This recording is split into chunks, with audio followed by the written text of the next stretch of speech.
Welcome, dear viewer, to the ultimate self-help guide for aspiring tyrant. Forget the yoga retreats, forget the productivity hacks. This is the real power manual. Here, we will walk you step by step through the glamorous, dangerous, and hopefully not catastrophic career path of establishing your very own ultra-modern and successful autocracy.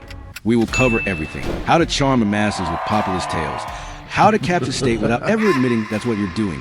How to juggle national pride with actual economic competence. And finally, how to avoid the almost inevitable collapse that history has reserved for nearly every autocrat who ever lived. Spoiler alert, it usually does not end with quiet retirement villa by the sea, but we will help you on that. So buckle up, take notes if you like, because whether you're an ambitious political science student, a concerned citizen, or simply someone who has the next few months off and is still looking for something to do, this handbook is your backstage pass to the world's largest and darkest theater of power. Step 1. Winning power the populist way. Let us begin our handbook with the most delightful paradox of modern politics. To dismantle democracy, you must first master it. Yes, the ballot box, that sacred symbol of popular sovereignty, is your golden ticket. The autocrat's journey rarely begins with tanks rolling through the Capitol. It usually begins with ballots dropping into boxes. And to win them, you need populism. Populism is not just a strategy. It is the political equivalent of a Swiss Army knife. At its core lies a narrative of the pure, betrayed people against the corrupt, decadent elite. Before the election, populism allows you to promise everyone everything, while afterwards, it legitimizes the dismantling of institutions because you are the will of the people. By framing yourself as the only true representative of the national soul, you can sidestep the messy complexity of pluralism. Forget nuanced policies. Populism is about myth-making. Juan Perón in Argentina and Hugo Chavez in Venezuela mastered this. They turned politics into theater, the leader as savior, the people as a betrayed flock, and the elites as villains twirling their mustaches. But beware, not every populist trick works equally well. The modern handbook stresses emotional mobilization. Fear, pride, and resentment are far more powerful currencies than GDP figures. Consider Donald Trump in the United States, who turned drain the swamp into a mantra, making Washington insiders a despised elites. Or Viktor Orban in Hungary, who transformed migrants and George Soros into existential threats, casting himself as Hungary's last line of defense. Emotional simplicity, repeated endlessly, beats policy sophistication every time. Your promises, of course, must be extravagant and vague.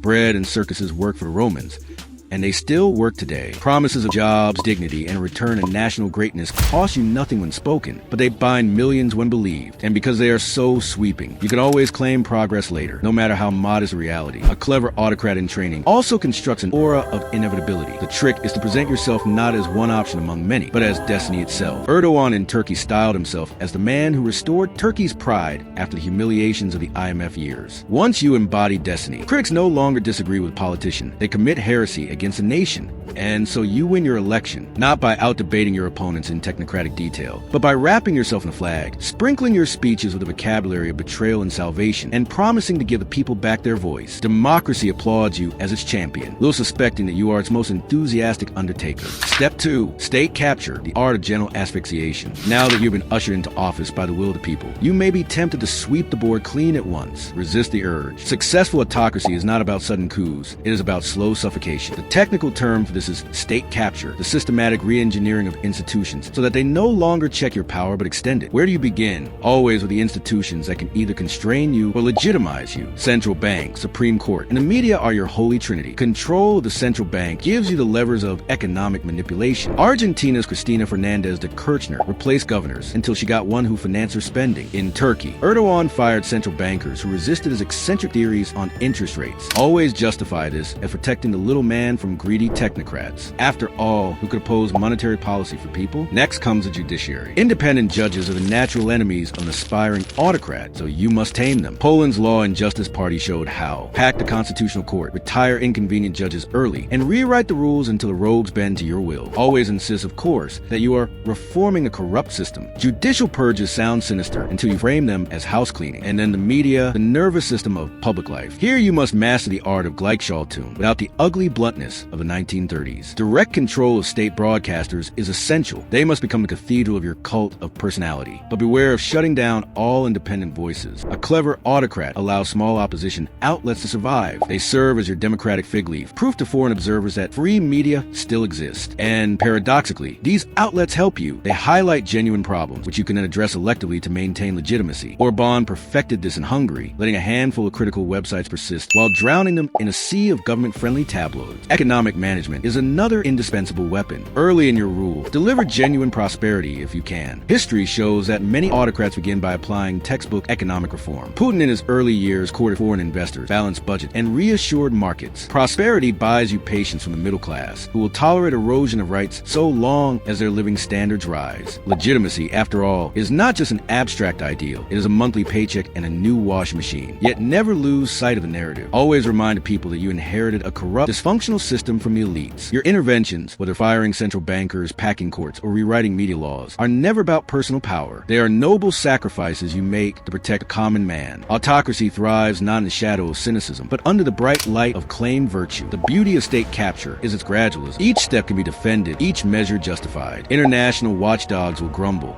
but they find it difficult to draw a clear line between reform and authoritarian drift. By the time the pattern is obvious, it is irreversible. So here you are, elected by the people, loved by the people, and by sheer coincidence, now the master of the institutions that once limited you. The transition from democracy to autocracy is almost invisible. The citizen still votes, newspapers still print, courts still rule, but all within boundaries that you define. The body of democracy remains, but the soul has been quietly replaced. This, dear viewer, is how the first two steps of our handbook unfold. You win not by destroying democracy, but by overfulfilling it, by becoming its truest champion, then its most faithful grave digger. You capture not by smashing the state, but by cradling it until it cannot breathe. And history offers many tutors. Chavez, Orban, Erdogan, Putin, even leaders in the interwar years like Mussolini, who marched from parliament to dictatorship with the people's applause still ringing in their ear. If all of this sounds eerily familiar, it should. The handbook is not really for aspiring autocrats. It is for us, the citizens of still free societies, to recognize the warning signs before the applause drowns out the alarm bells. Because the first steps of autocracy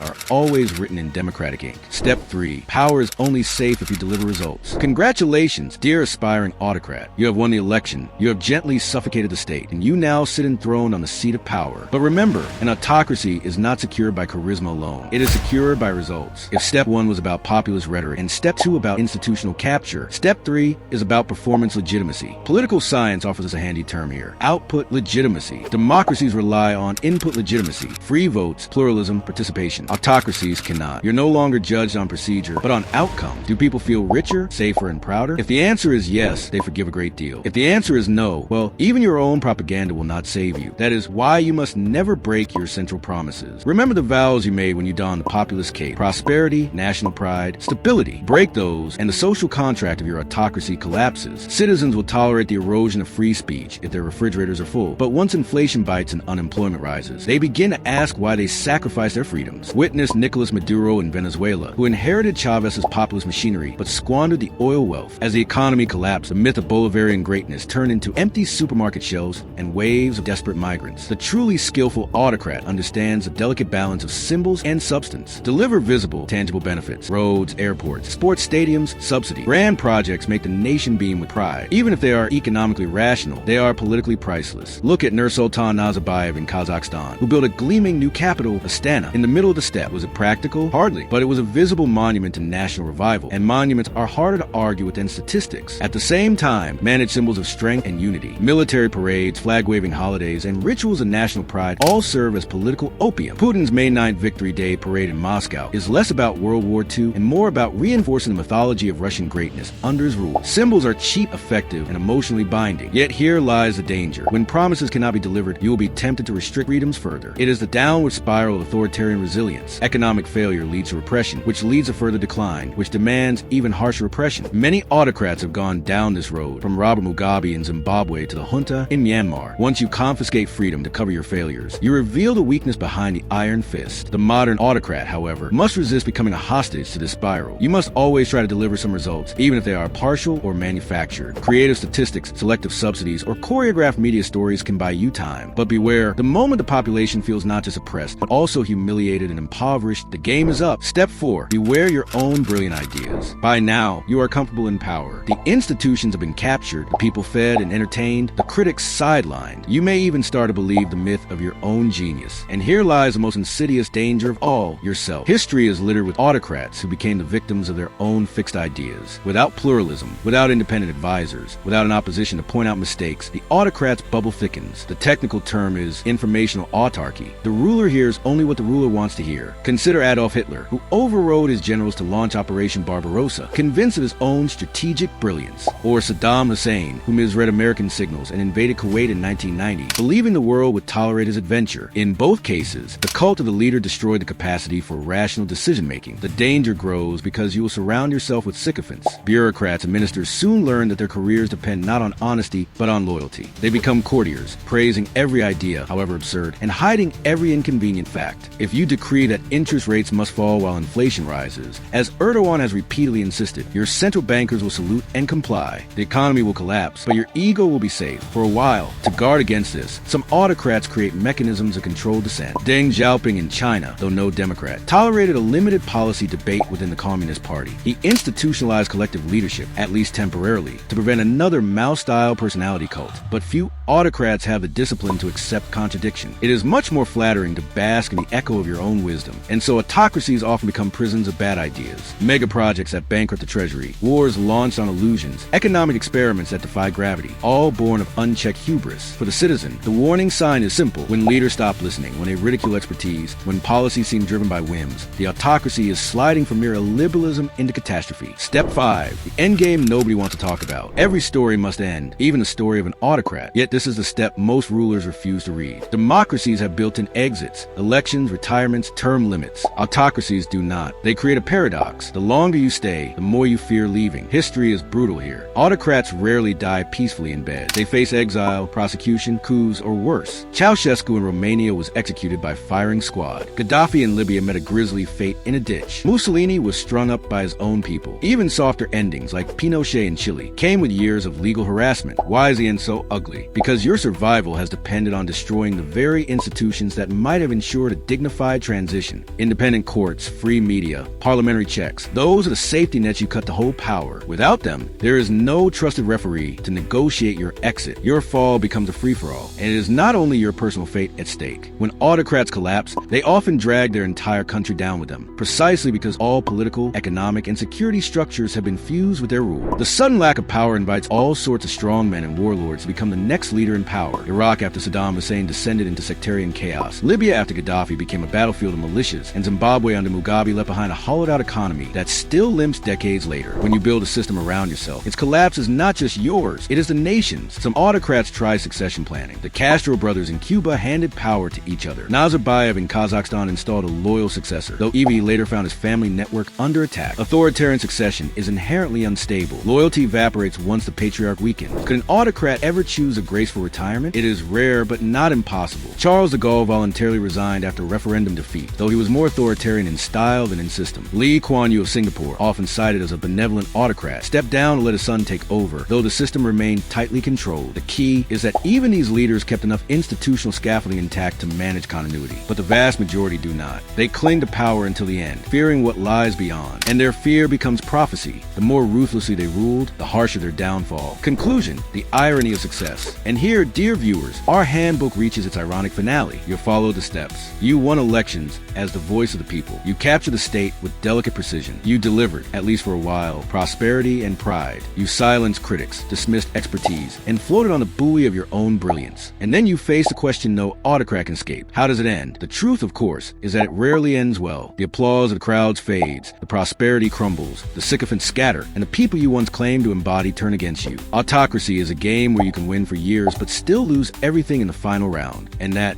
in the end, is why this handbook is not only a manual for aspiring strongmen, but also a mirror for citizens of free societies. To recognize the patterns, to spot the warning signs, to understand that every autocracy begins with promises of salvation and ends with ruins of betrayal. So if you ever find yourself tempted to admire the efficiency of strongman rule, remember this simple truth: efficiency without accountability is a mirage, prosperity without freedom is brittle, and power without exit is a curse. If you master all steps perfectly, my dear dear newly minted autocrat, then there's only one thing left for you to do. Try to somehow avoid all these unfortunate end scenarios. Good luck!